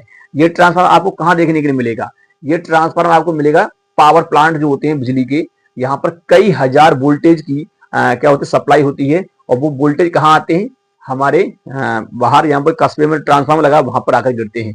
तो आप समझिए वो 11,000 वोल्टेज जहां तक आ पाता है, ठीक है नहीं, हाई वोल्टेज, वो 11,000 वोल्टेज हमें यहाँ मिलता है, और वो 11,000 वोल्टेज हमारे घर में नहीं आता है, हमारे यहाँ पर भी बाहर गांव के अंदर, बाहर गांव से एक ट्रांसफार्मर लगा होता है, उस ट्रांसफार्मर पर जाकर गिरती है, यानी वो वोल्टता को कम कर देता है, ताकि हमारे घर में जो भी उपकरण है उतना ही वोल्टेज यहाँ पर मिल सके। नहीं तो यहाँ के सारे वोल्टेज जैसे आएगा 11,000 तो टीवी पंखा सब भड़क जाएगा, यानी कि सारे के सारे खराब हो जाएंगे। क्लियर। तो इसलिए यहाँ पर जो लगा होता है वो स्टेप डाउन ट्रांसफार्मर होता है। यानी स्टेप डाउन ट्रांसफार्मर का मतलब क्या होता है, ये होता है कि जब प्राथमिक कुंडली में फेरों की संख्या हम क्या कर दें, ज्यादा कर दें, और द्वितीय कुंडली फेरों की संख्या कम कर दें, तो ये तो निर्गत वोल्टता है। तो यहां से आप समझिए फेरे संख्या कम हो गई तो फ्लक्स भी कम हो गया, फ्लक्स कम हुआ तो प्रेरित विद्युत बल कम हो गया फैराडे के नियम के अनुसार। तो इसलिए यहाँ पर क्या मिलता है, हमें कम वोल्टता मिलता है। तो ये होता है स्टेप डाउन ट्रांसफार्मर, यानी अपचाई ट्रांसफार्मर। ठीक है, ये आपको पता ही है कहाँ कहाँ देखने के लिए मिलता है आपको, यानी कि आपके जो आपका बाहर कस्बा में जो लगा हुआ होता है, बाहर गांव के बाहर, वो भी क्या होता है, स्टेप डाउन ट्रांसफार्मर होता है। चार्जर के अंदर भी कौन सा होता है, स्टेप डाउन ट्रांसफार्मर होता है। कम वोल्टेज तो मिलता नहीं, तो फोन के अंदर सीधा सीधा लाइट लगा देंगे तो क्या हो जाएगा, खराब हो जाएगा फोन, ठीक है नहीं। ये होता है आपका step down step up transformer. तो अब हम इनके बारे में थोड़ा सा लिख लेते हैं और फिर आपको समझाते हैं, ठीक है। तो ये सिद्धांत होता है, सिद्धांत को आपको समझना है, ये अन्योन्य पीड़न के सिद्धांत पर कार्य करता है। तो इसमें उम्मीद करते हैं ये वाला सिद्धांत तो आपको समझ में आ ही गया होगा, ठीक है। तो चलिए अब हम बात करते हैं step up step down transformer की, उसके बाद क्रिया विधि, उसके बाद की गणना देखेंगे, बाकी बात हमारा टॉपिक क्या हो जाएगा, समाप्त हो जाएगा। ठीक है, तो चलिए इसका स्क्रीनशॉट ले लीजिए। तो चलिए स्टूडेंट अब बात करते हैं यहाँ पर हम, यानी कि ट्रांसफार्मर के प्रकार की। तो हमने दो प्रकार के ट्रांसफार्मर बताए थे आपको। पहला बताया था step up transformer, T4 transformer, ठीक है नहीं। तो इसको बोलते हैं ऊंचाई ट्रांसफार्मर। ऊंचाई ट्रांसफार्मर काम क्या होता है समझिए, ऐसा ट्रांसफार्मर जो प्रत्यावर्ती वोल्टता को ज्यादा करने का काम करता है, तथा इस प्रकार के ट्रांसफार्मर के प्राथमिक कुंडली P में फेरों की संख्या दूसरी कुंडली S के फेरों की संख्या से कम होती है। यानी पहली वाली कुंडली में फेरों संख्या कम होगी और दूसरी वाले में ज्यादा होगी, ठीक है नहीं। तो इस प्रकार के ट्रांसफार्मर को हम कहते हैं स्टेप अप ट्रांसफार्मर। क्लियर। इसका मतलब ये है कि पहली कुंडली जो प्राथमिक कुंडली है जहां से हम वोल्टता देते हैं वहां पर उसकी फेरों संख्या कम होगी, और सेकेंडरी वाली यहां से हम वोल्टता निर्गत वोल्टता लेते हैं वहां पर फेरों संख्या ज्यादा होगी, ठीक है नहीं। जैसे आप यहाँ पर देख सकते हैं, इस प्रकार से आप चित्र बना सकते हैं। ये वाला जो मैंने बनाया है इसमें हमने क्या किया है, इसमें फेरों संख्या कम रखी है और इस वाले में ज्यादा रखी है, ठीक है नहीं। इसे प्राथमिक कॉइल्स और इसको बोलते हैं सेकेंडरी कॉइल्स, ठीक है नहीं। इसे फेरों संख्या, इसमें फेरों संख्या NP, इसमें है NS। क्लियर। इसका मतलब NP जो है वो कम है, NS से कम होता है, इतना आपको ध्यान में रखना है। तो ये होता है ऊंचाई ट्रांसफार्मर, ठीक है। ये डायग्राम आपको बोर्ड में बनाना है, क्लियर अगर आएगा तो, ठीक है। तो यानी कि इसमें क्या होता है कि इसमें प्राथमिक कुंडली जो होती है उसमें फेरों की संख्या जो होती है कम होती है, और सेकेंडरी कॉइल्स जो होती है उसमें फेरों की संख्या जो होती है ज्यादा होती है। इसका मतलब ये जो ट्रांसफार्मर है उच्चाई ट्रांसफार्मर है, इसका मतलब ये है कि ये प्रत्यावर्ती वोल्टता को बढ़ाने काम करेगा, यानी कि ज्यादा करने का काम करेगा। क्लियर। आगे चलिए, दूसरा क्या है, स्टेप डाउन ट्रांसफार्मर यानी अपचाई ट्रांसफार्मर। अपचाई ट्रांसफार्मर क्या होता है, अपचाई ट्रांसफार्मर क्या होता है, इसे यहां से हटा देता हूं अभी थोड़ी देर के लिए, ठीक है नहीं, इस प्रकार से। तो अपचाई ट्रांसफार्मर क्या होता है कि ऐसा ट्रांसफार्मर जो प्रत्यावर्ती वोल्टता को कम करने का काम करता है, कार्य करता है, तथा इसके प्राथमिक कुंडली में P यानी प्राथमिक कुंडली P में फेरों की संख्या दूसरी कुंडली S से ज्यादा होती है। यानी पहली वाली कुंडली जो ये वाली है इसमें फेरे ज्यादा मिलेंगे और इस वाली में कम मिलेंगे, ठीक है नहीं। तो इस प्रकार के ट्रांसफार्मर को हम स्टेप डाउन ट्रांसफार्मर कहते हैं। अब देखिए, जब फेरे इस वाली में ज्यादा होंगे, प्राथमिक वाली में हमेशा वोल्टता प्राथमिक कुंडली से ही दी जाती है, इतना आपको ध्यान रखना है। प्राथमिक कुंडली में जब हम धारा देंगे तो आपको पता है इसमें फेरे कम है तो फ्लक्स कम मिलेगा, तो प्रेरित विद्युत भागबल भी कम होगा। क्लियर। इसका मतलब NP जो है वो ज्यादा होता है NS से, यानी NP फेरों संख्या प्राथमिक कुंडली में, और NS यानी कि फेरों संख्या है सेकेंडरी कॉइल से यानी कि द्वितीय कुंडली में, ये इसमें ज्यादा होती है। इसी का ऐसा ही डायग्राम बनाना है आपको इसके लिए भी, ठीक है नहीं। ऐसे आपको बना देना है, यहाँ पर P यहाँ पर S, इसमें फेरे क्या करने हैं आपको, अब इसमें फेरे आपको ज्यादा करने हैं और इसमें फेरे आपको कम करने हैं। क्लियर। तो इस प्रकार से क्या हो जाएगा आपका, ये बन जाएगा स्टेप डाउन ट्रांसफार्मर। तो ये दो प्रकार का ट्रांसफार्मर होता है, ठीक है। और ये तो मैंने आपको बता दिया है कहां कहां पर होते हैं और कहां कहां पर आप देख के ही पता कर सकते हैं कहां पर वोल्टेज कम मिल रहा है हमको और कहां वोल्टेज हाई जा रहा है। तो इसका मतलब ये है कि वो step up step down transformer होंगे, ठीक है। तो उम्मीद करते हैं ये यहाँ तक आपको समझ में आ गया होगा। इसका स्क्रीनशॉट ले लीजिए। आप इसका अगर डायग्राम बनाएंगे तो ऐसा ही बनाएंगे, बस इसमें फेरों की संख्या ज्यादा कर देनी है और इसमें कम कर देनी है, ठीक है। ऐसे ही रखना है बिल्कुल, P इधर S इधर। क्लियर। इतना आपको ध्यान में रखना है। चलिए स्क्रीनशॉट ले लीजिए। अब हम बात करेंगे इसकी क्रिया विधि की बात करेंगे। किसकी बात करेंगे, क्रिया विधि की। चलिए स्टूडेंट अब बात करते हैं इसकी क्रिया विधि की। क्रिया विधि को आप किस प्रकार से लिखना है, देखिए जो कुछ भी आपने अभी देखा और किस प्रकार से काम करता है बस वही आपको लिखना है। किस प्रकार से मतलब इसमें प्रत्यय स्रोत को कहाँ जोड़ा जाता है, ठीक है नहीं, और कहाँ से वोल्टता मिलती है वो सब कुछ आपको लिखना है। कब वोल्टता कम मिलती है, कब वोल्टता ज्यादा मिलती है, सब कुछ लिखना है। बस आपको ये देखना है कि लिखना कैसे है, ठीक है नहीं। तो चलिए, आपको सबसे पहले पता होना चाहिए कि इसको स्टार्ट कहाँ से करना है। तो ध्यान रखिए, जब हम पहली कुंडली आपको दिखाई दे रही है हम वोल्टता यहीं से देंगे। तो प्राथमिक कुंडली से हम क्या देंगे, वोल्टता देंगे, यानी कि प्रत्यावर्ती स्रोत से इसको जोड़ देंगे। तब इसमें क्या होता है, देखिए जब प्राथमिक कुंडली को प्रत्यावर्ती स्रोत से जोड़ा जाता है तो प्राथमिक कुंडली में धारा के प्रवाह से कुंडली में चुंबकीय क्षेत्र उत्पन्न होता है। यानी कि जैसे हम इस वाली कुंडली में धारा प्रवाहित करेंगे, स्रोत देंगे, प्रत्यावर्ती स्रोत, तो इसमें क्या होगा, चुंबकीय क्षेत्र उत्पन्न होगा। ये तो ऑस्ट्रेलिया ने बता दिया था, ठीक है नहीं। तो चुंबकीय क्षेत्र जब उत्पन्न होगा तो ये चुंबकीय क्षेत्र जब उत्पन्न हुआ है, यही चुंबकीय क्षेत्र क्या होगा, इस वाली कुंडली से गुजरेगा, ठीक है नहीं, इस वाली कुंडली से गुजरेगा। तो क्या है, तो यह चुंबकीय क्षेत्र जब पास वाली दूसरी कुंडली से गुजरता है तो दूसरी कुंडली में चुंबकीय फ्लक्स में परिवर्तन होता है। यानी कि जैसे ही गुजरेगा, यहां से गुजरेगा, इसका चुंबकीय क्षेत्र इसमें उत्पन्न हुआ है, तो यहाँ से बररेखा जाएंगी इससे होते हुए, नरम लोहे से होते हुए, और इस प्रकार से आएंगी, ठीक है नहीं। तो जब इसमें से गुजरेंगी तो यहाँ फ्लक्स में परिवर्तन होगा। क्या होगा, फ्लक्स में परिवर्तन होता है, जिससे दूसरी कुंडली में अन्योन्य प्रेरक की घटना से, अन्योन्य प्रेरक की घटना से, यानी कि दूसरी कुंडली में अन्योन्य प्रेरक की घटना से एक प्रेरित विद्युत बल उत्पन्न हो जाता है। ये घटना कौन सी होती है, अन्योन्य प्रेरक की घटना होती है। क्योंकि जब ये कुंडली यहाँ पर है तो दूसरी वाली कुंडली में क्या हो रहा है, एक घटना हो रही है, जिससे प्रेरित विद्युत बल उत्पन्न हो रहा है, जिसे हम कहते हैं अन्योन्य प्रेरक की घटना, ठीक है नहीं। तो अन्योन्य प्रेरक की घटना से एक प्रेरित विद्युत वाहक बल, एक प्रेरित विद्युत वाहक बल उत्पन्न हो जाता है। यह प्रेरित विद्युत वाहक बल कुंडली के फेरों की संख्या पर निर्भर करता है। जैसा मैंने आपको बताया था कि ये जो प्रेरित विद्युत वाहक बल है यहाँ से मिल रहा है, ये कुंडली की फेरों की संख्या पर निर्भर करता है। अगर इसमें फेरे ज्यादा होंगे इससे, तो इसमें ज्यादा मिलेगा। अगर इसमें कम होंगे इससे, तो इसका मतलब इसमें कम मिलेगा, ठीक है नहीं। तो यहां से तो हमें निर्गत वोल्टता ही मिलेगी सेकेंडरी कॉइल से, ठीक है। तो वही है, यह प्रेरित विद्युत वाहक बल कुंडली के फेरों की संख्या पर निर्भर करता है। अर्थात जब प्रथम कुंडली में फेरों की संख्या दूसरी कुंडली से कम होती है, दूसरी कुंडली से क्या हो, कम, इस वाले में कम हो, इसमें ज्यादा हो होती है, तो प्रेरित विद्युत वाहक बल ज्यादा प्राप्त होता है। क्या मिलता है, हमें ज्यादा मिलेगा, यहाँ वोल्टता ज्यादा मिलेगा, ठीक है नहीं। यदि दूसरी कुंडली में फेरों की संख्या पहली कुंडली से कम होती है तो प्रेरित विद्युत वाहक बल कम प्राप्त होता है, ठीक है नहीं। अगर इसमें फेरों की संख्या क्या हो, ज्यादा हो, इसमें कम हो, तो इसका मतलब इसमें कम ही मिलेगा। तो कहने का मतलब सारा यहाँ पर यह है कि इसमें कम होना चाहिए, ठीक है। अगर बराबर होगा तो बराबर ही मिलेगा, ठीक है। तो एक में ज्यादा, एक में कम होता ही है। तो यही होता है ऐसा क्रिया विधि। आप इसे एक बार पीछे वीडियो को करके फिर दोबारा देख लीजिए, आपको क्लियर हो जाएगा, ठीक है। इतना ही आपको लिखना है। स्टार्ट आपको यहीं से करना है, जब हम प्राथमिक कुंडली में प्रत्यावर्ती स्रोत देते हैं या जोड़ते हैं, प्रत्यावर्ती स्रोत से जोड़ते हैं, ठीक है। तब इसमें चुंबकीय क्षेत्र उत्पन्न होता है। यह चुंबकीय क्षेत्र दूसरी वाली कुंडली से गुजरता है, और यह घटना होती है अन्योन्य प्रेरक की घटना, जिससे एक प्रेरित विद्युत वाहक बल दूसरी कुंडली में उत्पन्न हो जाता है। यह प्रेरित विद्युत वाहक बल कुंडली में फेरों की संख्या पर निर्भर करता है। यदि प्रथम कुंडली में फेरों की संख्या दूसरी कुंडली में फेरों संख्या से क्या हो, कम हो, तो दूसरी कुंडली में प्रेरित विद्युत वाहक बल ज्यादा देखने को मिलेगा, ठीक है नहीं। अगर इस वाली कुंडली यानी दूसरी कुंडली में फेरों की संख्या और पहली कुंडली में फेरों की संख्या से क्या हो, कम हो, तो इसका मतलब यह है कि यहाँ पर कम देखने के लिए मिलेगा। क्लियर।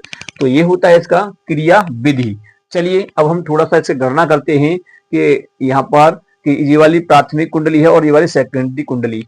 तो इसमें हम थोड़ी सी गणना करते हैं और गणना के आधार पर देखेंगे कि किस प्रकार से यहाँ फैराडे का नियम लगता है और किस प्रकार से पहली कुंडली में जो प्रेरित विद्युत वाहक बल है वो दूसरी कुंडली में किस प्रकार से प्राप्त होता है, ज्यादा या कम, ठीक है। उसको हम यहाँ पर देखते हैं, थोड़ी सी गणना करेंगे। तो चलिए इसका स्क्रीनशॉट ले लीजिए। इसके बाद थोड़ा सा आगे हम कैलकुलेशन करेंगे थोड़ी सी। चलिए स्टूडेंट अब बात करते हैं, थोड़ी सी इसकी गणना कर लेते हैं और यहाँ पर देखते हैं फैराडे का नियम किस प्रकार से इसके अंदर लगता है, ठीक है। तो चलिए ये आपकी प्राथमिक कुंडली है और ये आपकी सेकेंडरी कुंडली। मान लेते हैं कि प्राथमिक कुंडली में फेरों की संख्या कितनी है, आपकी NP है, क्लियर। और इस वाली मान लेते हैं कितनी है कि NS है, ठीक है। कितनी है, NS, ठीक। इस प्रकार से है। अब आप करेंगे क्या, हम सबसे पहले क्या करेंगे, प्राथमिक कुंडली में फैराडे का नियम लगाएंगे। तो फैराडे के नियम से यहां पर करेंगे, फैराडे के नियम से, ठीक है नहीं। और फैराडे के नियम से करेंगे तो प्रथम कुंडली हेतु, यहां पर हम बात कर रहे हैं प्रथम कुंडली हेतु, ठीक है। प्रथम कुंडली हेतु अगर हम बात करें यहां पर, तो प्रथम कुंडली में अगर आप फैराडे का नियम लगाओगे तो क्या कहता है, पहली कुंडली में जो प्रेरित विद्युत वाहक बोले E1 बोलेंगे इसको, ठीक है नहीं। ये बराबर हुआ किसके, यानी कि इसमें फेरों की संख्या यानी कि NP, ठीक है नहीं। फ्लक्स में परिवर्तन हम मान लेते हैं इसका कितना हो रहा है D phi, और वट्टे में कितना हो रहा है dt समय लग रहा है, समय तो सबको मान लीजिए सेम लगेगा, ठीक है ना, इस प्रकार से। तो हमने इस प्रकार से लगेगा, और यहाँ पर चिन्ह आता है माइनस का, वो तो कैसे लिए आता है, लेंज के नियम से आता है, क्लियर। तो प्राथमिक कुंडली के लिए हमने इस प्रकार से लगा दिया। अब देखिए जिस प्रकार से हो गया, इसको हम आप समीकरण मान लेंगे फर्स्ट इस प्रकार से। अब दूसरी कुंडली के लिए हम बात करेंगे, दूसरी कुंडली हेतु, यहाँ फेराडे का नियम लगाएंगे। तो दूसरी कुंडली में जो प्रेरित विद्युत वाहक उत्पन्न हुआ है उसे मान लेंगे E2 बराबर हो जाएगा यहाँ पर माइनस का दूसरी कुंडली फेरों संख्या NS और फ्लक्स में परिवर्तन d फाई, और समय कितना लगा, सेम लग रहा है dt, ठीक है नहीं। इस प्रकार से इसको मान लेंगे सेकंड, क्लियर, इस प्रकार से होगा। अब करना क्या है, अब क्या करना है, हमें समीकरण फर्स्ट में सेकंड से भाग लगाना है। फर्स्ट में सेकंड से भाग लगाएंगे, तो समीकरण फर्स्ट में यहां लिखेंगे, समीकरण फर्स्ट में सेकंड से भाग करने पर तो चलिए भाग करेंगे तो क्या हो जाएगा, तो देखिए यहां पर हो जाएगा ये E1/E2 बराबर हो जाएगा। यहां पर करेंगे तो हो जाएगा NP d फाई बट्टे में था dt, इसमें भाग लगा रहे हैं हम NS और d फाई अपॉन में हो जाएगा dt, यहाँ माइनस था तो माइनस माइनस प्लस हो जाएगा। अब आप खुद देखिए यहाँ से कि ये जो d फाई और d फाई dt कट जाएगा यहाँ से, ठीक है नहीं। तो यहाँ क्या बचेगा, तो आप यहाँ देखिए, यहाँ बचेगा आपका क्या कि E1/E2 बराबर बचेगा NP/NS, क्लियर। तो इस प्रकार से निकल के आएगा आपका यहाँ पर। अब देखिए यहाँ कंडीशन क्या होती है, यहाँ कंडीशन ये होती है कि आपको करना क्या है, यहाँ पर केस लगाना है। क्या केस लगाना है, सबसे पहले देखिए इसे कंडीशन होती है, क्या कंडीशन होती है, अगर हम मान लेते हैं कि पहली कुंडली में फेरों की संख्या ज्यादा है दूसरी कुंडली से, तो आप लिखेंगे केस नंबर फर्स्ट में आपको लिखना है, केस नंबर फर्स्ट में आपको लिखना है, लिखिए यदि प्राथमिक कुंडली में फेरों की संख्या दूसरी कुंडली के फेरों की संख्या से अधिक है, ठीक है नहीं। तो इस कंडीशन में क्या होगा, अधिक है, ठीक है नहीं, तब प्रेरित विद्युत वाहक बल, ठीक है नहीं। तो इस कंडीशन में आप अगर देखेंगे तो आप खुद देखिए यहाँ पर, ये इस कंडीशन में यानी जब NP में फेरे ज्यादा है NS से, तो आप देखिए NP में फेरे ज्यादा है किससे, NS से, तो ये वाला कम है इससे, तो जब ये कम है ये वाला, तो ये भी कम होगा ऑटोमेटिक, ठीक है नहीं। अब देखिए NS कम है तो E2 भी क्या होगा, कम होगा, ठीक है, और NP ज्यादा है तो ये ज्यादा होगा। इसका मतलब यह है कि जो E1 जो होगा वो ज्यादा होगा E2 से, इसका मतलब E2 जो होगा वो कम होगा, ठीक है नहीं। और आप लिख सकते हैं कि दूसरी कुंडली में उत्पन्न प्रेरित विद्युत वाहक बल प्राथमिक कुंडली के प्रेरित विद्युत वाहक बल से कम होगा, ठीक है नहीं, कैसा होगा, कम होगा। अगर हम यहाँ बात करेंगे केस नंबर सेकंड की, तो केस नंबर सेकंड क्या है, ठीक इसी प्रकार लिखेंगे कि माना ऐसे लिखेंगे, यदि प्राथमिक कुंडली में फेरों की संख्या दूसरी कुंडली में फेरों की संख्या से कम है, यानी कम है इसका मतलब उल्टा है इसका। अब NP जो है कम हो गया, यानी इसका मतलब NS ज्यादा हो गया। तो इस कंडीशन में आप देखोगे, तो इस कंडीशन में आप यहाँ पर देखोगे तो क्या मिलेगा, आप खुद देखिए। अब NP जो है कम हो गया तो ये भी कम हो जाएगा, जब ये ज्यादा हो गया तो ये ज्यादा हो जाएगा। इसका मतलब जो है कि E1 जो हो गया वो क्या होगा, छोटा हो गया, और E2 ज्यादा हो गया। तो कह सकते हैं, अतः आप लिखेंगे नीचे उसके बाद, अतः इस प्रकार से लिखने के बाद आप लिखेंगे, अतः दूसरी कुंडली में उत्पन्न प्रेरित विद्युत वाहक बल प्राथमिक कुंडली के प्रेरित विद्युत वाहक बल से ज्यादा होता है, ठीक है नहीं। तो इस प्रकार से ये क्या होता है, यहाँ पर फैराडे का नियम लगता है, ये इसका ध्यान रखना है इस प्रकार से, ठीक है। तो ये हो गया आपका ट्रांसफार्मर के बारे में, इसकी क्रियाविधि, रचना, प्रकार और सिद्धांत, ठीक है नहीं, ये क्या काम करता है वो सारा कुछ मैंने आपको बता दिया। गणना इस प्रकार से करते हैं। तो स्टूडेंट उम्मीद करते हैं आपको समझ में आ गया होगा, बहुत ही सिंपल टॉपिक था, बहुत उम्मीद करते हैं आपको समझ में आ गया होगा। एक बार इस वीडियो को देख लीजिए ताकि आपको ये टॉपिक फिर से क्लियर हो जाए, ठीक है। इसको अवश्य तैयार कर लेना, बोर्ड एग्जाम में 5 अंक का देखने के लिए अवश्य आएगा, ठीक है नहीं। स्टूडेंट उम्मीद करते हैं वीडियो पसंद आया होगा। वीडियो पसंद आया तो वीडियो को एक बार लाइक कर दीजिए, चैनल को सब्सक्राइब कर बेल आइकन को प्रेस जरूर कर दीजिए ताकि आने वाली वीडियो की नोटिफिकेशन आपको मिलती रहे। मिलेंगे नेक्स्ट वीडियो में, तब तक के लिए जय हिंद।